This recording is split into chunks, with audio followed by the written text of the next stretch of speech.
오늘 창립주일이지만 우리가 계속해서 7가지 치명적인 죄 시리즈 말씀을 가지고 함께 나누기를 원합니다. 오늘은 7가지 치명적인 죄 세 번째로 분노입니다. 분노는 7가지 치명적인 죄악 중에 하나로 오랫동안 그렇게 간주되어 오고 중요하게 보는 항목입니다. 분노는 다툼을 일으키고 평화를 파괴시키고, 분노는 사람의 생각을 마비시키고 사리분별을 흐리게 합니다. 여러분, 우리의 삶을 보면 화를 쉽게 내는 사람일수록 돌이킬 수 없는 실수를 저지르기 쉽습니다. 자신의 삶을 파괴하는 무서운 독이 바로 분노입니다. 그리고 우리의 신앙에도 결코 유익이 없습니다. 그래서 분노는 마귀가 사용하는 치명적인 무기입니다. 사람들은 누구나 어디서나 분노를 접하며 삽니다. 또 분을 내고 화를 내면서 살아갑니다. 우리 주변을 한번 보십시오. 거리에 나가도, 직장에서도, 가정에서도, 때로 신문, 방송, 늘 분노의 함성, 불끈 쥔 주먹을 우리가 보고 듣고 경험합니다. 로버트 존스라는 분이 이렇게 말합니다. 분노는 모든 문화권에 만연되어 있고 또 모든 세대가 겪고 있는 보편적인 문제다. 분노와 무관한 사람은 없으며 분노의 해악에 면역이 된 사람도 없다. 분노는 우리들 한 사람 한 사람에게 스며들어 가장 친밀한 인간관계를 망쳐놓는다. 분노는 우리의 타락한 본성의 한 부분이다. 슬프게도 이것은 크리스천 가정과 교회의 현실이기도 하다. 그렇게 말했습니다. 우리의 분노를 보면 사실은 멀리 있는 사람이 아니라 가장 가까이 있는 사랑하는 사람, 배우자와 자녀, 부모와 형제자매, 그리고 그리스도 안에서 참 형제 자매된 사람들을 대상으로 하는 경우가 많다는 것을 우리가 알 수 있습니다. 남들에게는, 관계없는 사람에게는, 한 번만 보고 말 사람에게는 더할 수 없이 친절하고 좋은 사람이지만 늘 가까이 있는 자기 아내와 아이들에게는 우리의 모습을 보면 별것 아닌 일로도 늘 화를 내는 것입니다. 화를 폭발하는 것, 시키는 것, 화를 내는 것은 그 자체로 끝나는 것이 아닙니다. 그것은 전염성이 있습니다. 여러분이 한번 집에 들어가시자마자 화를 내기 시작해 보십시오. 그 과정이 어떻게 되었던 결론은 그 가정의 분위기를 망치고 행복을 깨뜨리는 것입니다. 계속 화를 낸다는 것, 이건 화를 폭발시키는 것이죠. 개인의 삶 속에, 가정 가운데 이 화의 문제는 파괴적인 결과를 가져오게 되고 맙니다. 오늘 본문에서 우리가 짧게 읽었지만 위대한 지도자 모세가 화를 이기지 못해 실수하는 장면을 우리가 보았습니다. 모세의 실수를 보면 그 백성이 머리바위에서 목말라 죽겠다고 모세와 아론에게 대들면서 시작합니다. 우리 형제들이 먼저 죽었던 형제들이 죽을 때 나도 같이 죽지 왜 이렇게 목마른 고성을 우리에게 주느냐라고 모세와 아론에게 대드는 모습이 오늘 읽었던 본문 앞부분에 있습니다. 이 항의 앞에 모세와 아론이 하나님 앞에 기도했습니다. 그때 하나님께서 모세에게 이렇게 말씀합니다. 우리 8절 말씀을 한 목소리를 같이 읽겠습니다. 시작. 지팡이를 들으라. 그리고 너와 내 형 아론은 저 회중을 모아라. 그리고 그들의 눈앞에서 저 바위에다 말하면 그것이 물을 낼 것이다. 너는 그들을 위해 물이 바위 위에서 나오게 해. 저 회중과 그들의 가축들이 마실 수 있게 하여라. 하나님이 모세와 아론에게 이렇게 말씀하신 것입니다. 이 명령대로 모세가 지팡이를 잡고 반석 위에 섰습니다.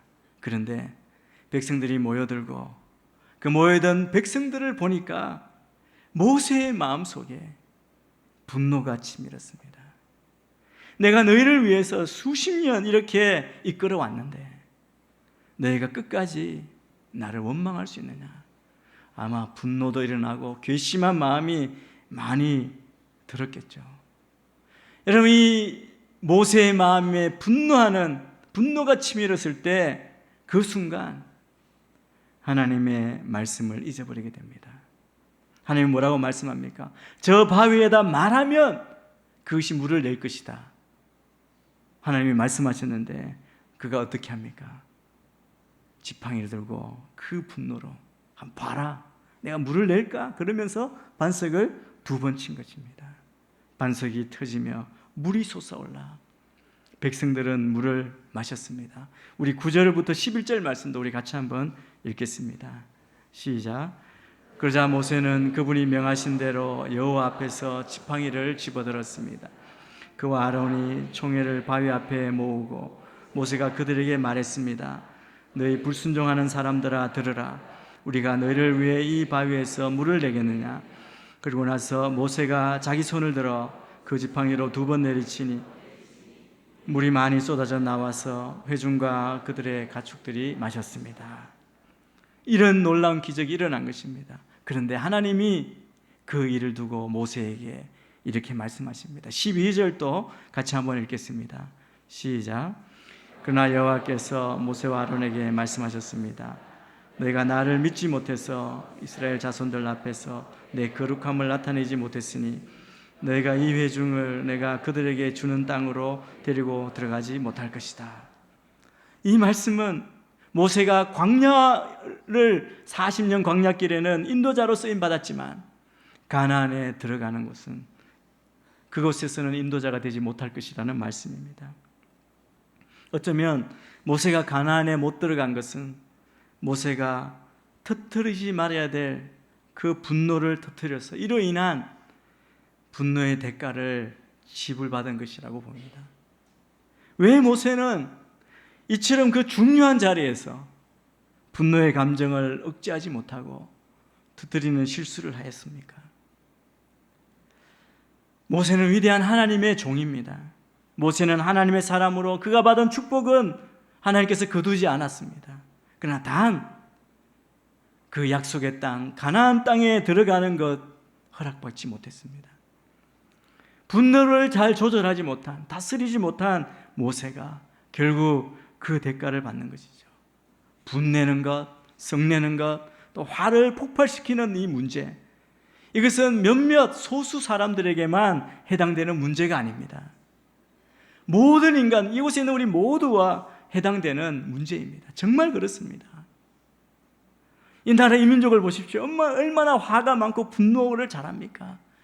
어느 곳에나 다툼과 갈등이 있습니다. 이 분노의 문제는 여기 있는 우리 모두를 포함해서 이 세상 모든 사람이 씨름하며 살아가는 현실입니다. 여러분, 오늘 아침에 오시면서도 여러분 혹시 화내지 않으셨습니까? 속에서 일어나는 분노.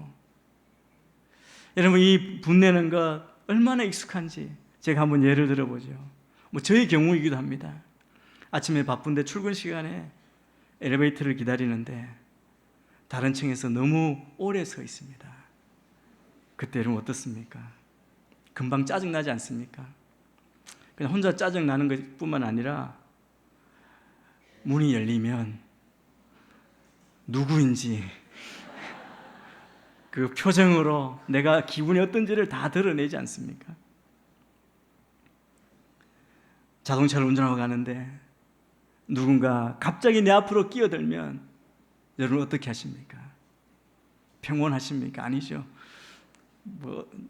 TV에 보니까 헤드라이트 트고 깜빡이 켜고 다시 반대로 그대로 갚아주고 그러다가 사고 나고 둘이 싸우고 재판까지 가고, 그렇게 가지 않더라도 우리 안에는 입으로 생각으로 분을 내지 않습니까? 잘 달려가는데 앞에서 느리게 가는 차가 있으면 화가 납니다. 그래서 앞질러 가죠. 그냥 앞질러 가면 됩니다. 그런데 꼭 옆을 보죠. 누구냐? 우리에게 너무 익숙한 분노입니다. 분노는 치명적인 상처를 줍니다. 성경에서 최초로 등장하는 살인사건, 이것은 분노한 가인이 일으킨 것입니다. 우리 창세기 4장 5절에서 7절 말씀을 우리 같이 한번 읽겠습니다. 시작. 가인과 그의 재물은 인정하지 않으셨습니다. 가인은 몹시 화가 나서 고개를 떨구었습니다. 그러자 여호와께서 가인에게 말씀하셨습니다. 왜 화가 났느냐? 왜 고개를 떨구었느냐? 만약 내가 옳다면 어째서 얼굴을 들지 못하느냐? 그러나 내가 옳지 않다면 죄가 문 앞에 도사리고 있을 것이다. 죄가 너를 지배하려 하니 너는 죄를 다스려야 한다. 다스려지지 않은 분노가 초래한 사건입니다. 가인은 자신의 제사는 받아들여지지 않고 동생의 제사만 하나님께서 인정하시자 받아들이자 화가 났습니다. 분노했습니다. 그 원인이 어찌됐든 그가 그 분노함으로 그 결과가 어떻게 됐습니까? 마침내 동생을 살해했고 결국 이 일이 성경 최초의 살인사건으로 기록되었습니다. 가인이 왜 이렇게 분노했습니까? 그리고 가인은 어떻게 이 분노를 극복해야만 했습니까? 여러분, 이 문제가 우리에게 중요한 이유는 오늘 우리도 가인과 거의 비슷한 이유로 우리의 삶 가운데 분노하고 있기 때문입니다. 가인은 자신이 공평한 대우를 받지 못했다고 느꼈기 때문에 화를 냈습니다. 이처럼 공정한 대우를 취급을 받지 못했다고 느끼는 것, 이것이 종종 우리들의 분노의 원인이 됩니다. 심리학자들은 이 분노를 내가 불공평한 대우를 받았다고 느꼈을 때 내 속에서 일어나는 정서적인 반응이다, 이 감정이다라고 하죠. 정서적인 반응이다라고 정의합니다. 그래서 분노는 우리가 분노할 때 이렇게 설명하기도 하죠. 나는 억울하기 때문에, 공정하지 못하기 때문에, 불공평하기 때문에, 내가 자존심이 짓밟혀서 모욕당했기 때문에 내가 분노한다. 이럴 때 느끼는 감정이라는 겁니다. 그런데 이것이 분노의 밑바탕을 이루고 있는 일종의 감정의 뿌리이죠. 내가 불공평함을 당했고 억울함을 당했고 내 자존심이 모욕받고 짓밟혔다. 그리고 그것 때문에 가인이 살인까지 이르게 된 것입니다. 그리고 또 뭐라고 말씀합니까? 그는 죄의 소원을 다스리지 못했기 때문에 이 일에 이루어졌다고 말합니다. 화가 난다는 이 분노의 감정 자체는 어떻게 할 수가 없습니다. 여러분, 이런 감정이 없는 사람이 어디 있겠습니까? 그러나 이 분노의 감정이 계속 크고 발전이 되면 분노의 소원이 됩니다. 이 분노의 소원이 무엇입니까? 내가 화가 나니까 내가 저 친구, 저 사람을 어떻게 하고 싶다, 뭐 어떻게 해야지, 이런 마음을 품게 되는 것, 이것이 바로 죄의 소원입니다. 그런데 하나님께서는 거기까지도 이해하신다고 말씀합니다. 문제는 무엇입니까? 문제는 죄의 이 소원이 죄악의 행동으로 더 발전하는 것입니다. 우리는 여기까지 발전하지 않도록 차단해야 한다는 것이죠. 분노를 폭발하지 않고 행동으로 이루지 않도록. 우리에게는 이 감정을 다스리는 것이 중요하다는 말씀을 하나님이 가인에게도 하시고 우리에게도 지금 하시고 계십니다. 우리가 어떤 정당성을 가졌다 할지라도 분노는 결코 문제를 해결하는 방법이 아닙니다. 가인이 왜 분노했습니까? 마음을 다스리지 못했기 때문입니다. 모세가 왜 분노했습니까? 가인에게 말씀하신 것처럼 그 마음을, 죄를 다스리지 못했기 때문입니다. 성숙한 사람은 마음에 분노가 들어올 때 부드럽게 다스립니다. 자기 마음을 제어하지 못하는 사람은 잠언에 보면 많이 나오죠. 그런 사람은 성읍이 무너지고 성벽이 없는 것과 같다고 말합니다. 성벽이 없는 건, 옛날에 성벽이 있어야만 적으로부터 방어하는데 성벽이 없다는 것은 적이 마음대로 왔다 갔다 할 수 있다는 거죠. 우리의 마음, 이 분노를 다스리지 못하면 적들이 마음대로 우리의 마음에 들어와서 우리의 마음을 마음대로 다 뺏어간다는 것입니다. 오늘 우리는 우리 자신의 감정, 자신의 분노를 내가 잘 다스리지 못한 것, 그것을 마음 아파해야 합니다. 내가 분노할 때마다, 화를 내고 그 표현할 때마다, 내 마음이 불편할 때마다 저는 여러분이 내가 이 죄를 다스리지 못하고 마음을, 분노를 다스리지 못한 것 아파하며 회개해야 할 줄 믿습니다. 바울 사도는 우리에게 이렇게 권면합니다. 에베소서 4장 26절 27절 말씀을 우리 한 목소리로 같이 읽겠습니다. 시작. 화를 내어도 죄를 짓지 마십시오. 해가 지도록 화를 품지 말며 마귀에게 틈을 주지 마십시오. 주님께서 친히 바울을 통해서 감동하신 것처럼 우리는 분을 내어도 죄 짓지 말고, 해가 지도록 분을 품지 말고, 더 크게 확대하지 말고 마귀로 틈을 타지 못하게 해야 합니다. 어떻게 하면 그렇게 할 수 있습니까? 내 자신의 이 분노를 죽이는 눈물의 기도가 있어야 된다고 합니다.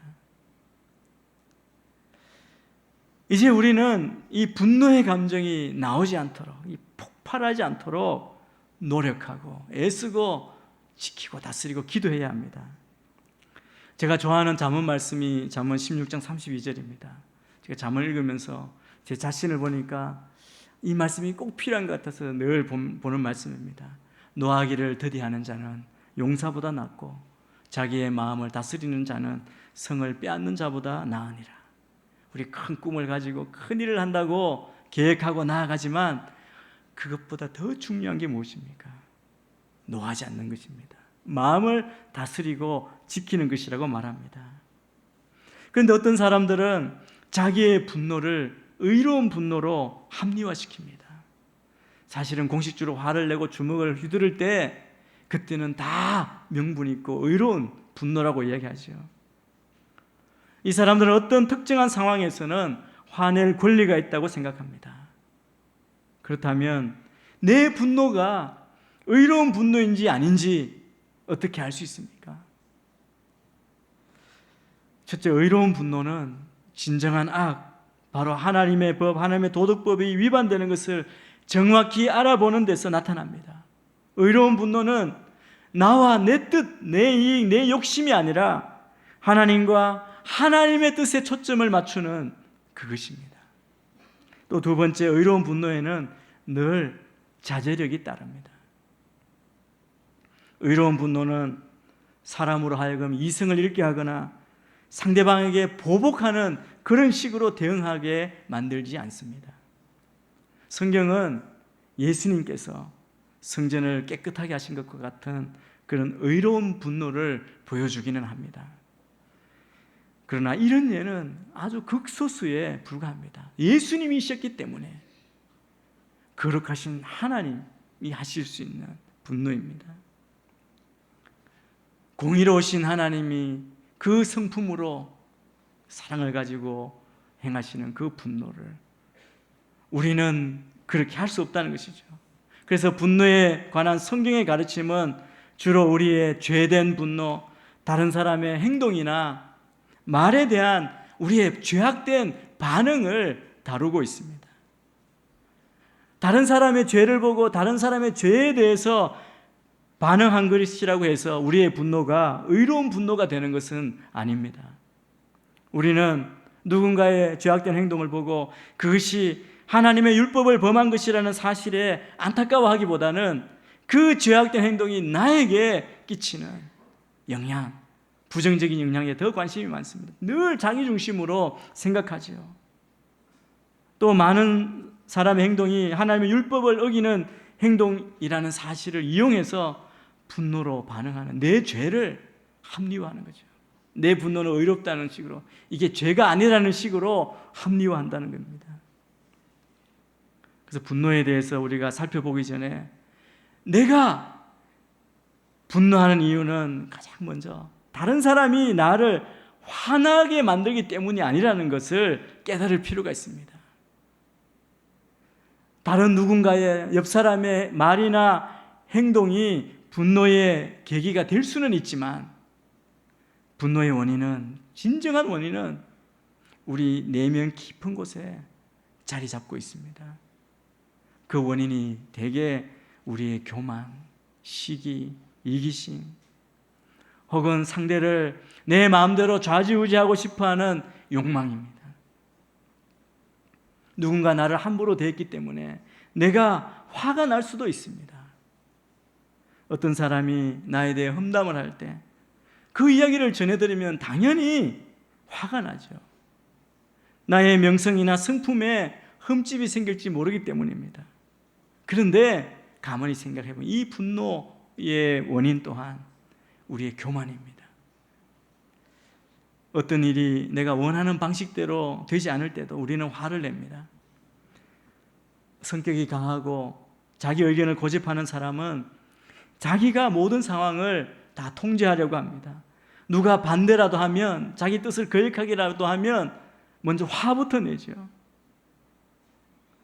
여러분, 이런 예에서 볼 수 있듯이 분노의 원인은 이기심이라고 할 수 있습니다.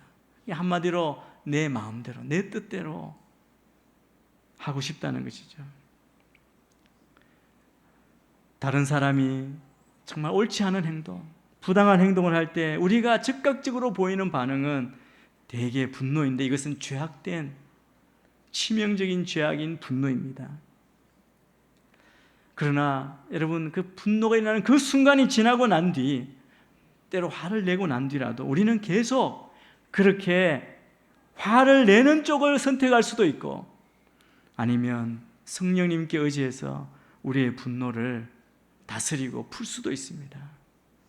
살다 보면 어떤 상황이나 혹은 누군가의 행동 때문에 우리 자신도 모르게 화가 치밀어 오르는 경우가 얼마나 많이 있습니까? 그러나 그런 것들은 결코 화를 내는 원인이 될 수 없습니다. 원인은 언제나 말씀드린 대로 우리 마음속에 있고, 대개는 우리의 교만, 이기심, 시기심, 이것이 화근입니다. 누구나 예외 없이 사람들은 이따금씩 화를 냅니다. 문제는, 정말 중요한 문제는 그 화를 어떻게 다루느냐 하는 것입니다. 화를 낼 때 어떤 사람들은 남에게 상처를 주는 격한 말로 그 분노를 바로 직접적으로 드러내는 사람이 있습니다. 또 어떤 사람은 비교적 잘 드러내지 않는 방식으로 화를 내죠. 그 사람에 대해서 흠잡거나 빈정대는 식으로 그렇게 분노를 표출하는 사람도 있습니다. 또 어떤 사람은 전혀 티를 내지 않습니다. 그런데 마음속에 분노, 적개심을 가득 품습니다. 그러나 그 분노를 꾹 눌러두는 사람, 내면하는 사람도 있습니다. 어떤 방식이든 이 분노를 이런 방식으로 표현한 것 모두가 다 죄라는 것을 우리가 기억해야 합니다. 그럼 어떻게 하면 하나님을 영화롭게 하는 방식으로 우리가 분노를 다룰 수 있습니까?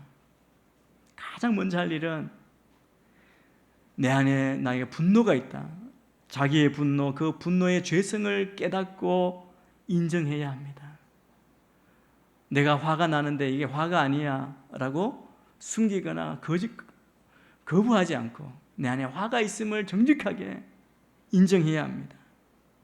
그런 다음 왜 나에게 이 화가 나는지 자신에게 먼저 물어봐야 합니다. 여러분, 화가 나면 세상의 방법이 많은 방법이 있잖아요. 숫자를 하나 둘 셋 세어보아라, 아니면 심호흡을 해라, 아니면 어떤 사람은 할렐루야라고 이렇게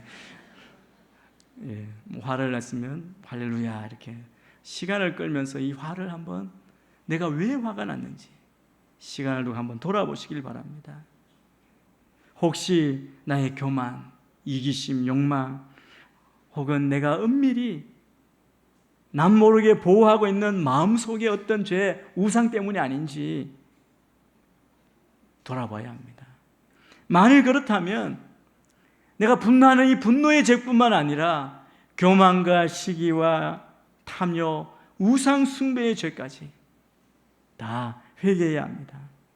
자기 분노를 깨닫고 회개함으로써 이 분노를 표현하는 문제를 어느 정도 처리할 수 있습니다. 그 처리하고 난 다음에 그 다음에 나를 화나게 한 그 사람을 대하는 나의 태도에도 변화를 주어야 합니다. 만약 내가 이전에 분노를 밖으로 드러냈다면 내가 쏟아낸 그 분노 때문에 상처 입은 사람에게 용서를 구할 수 있게 되기를 바랍니다. 그리고 마지막으로 그 분노와 관계된 상황이 계속 발생할 때마다 그 상황을 하나님께 맡겨야 합니다.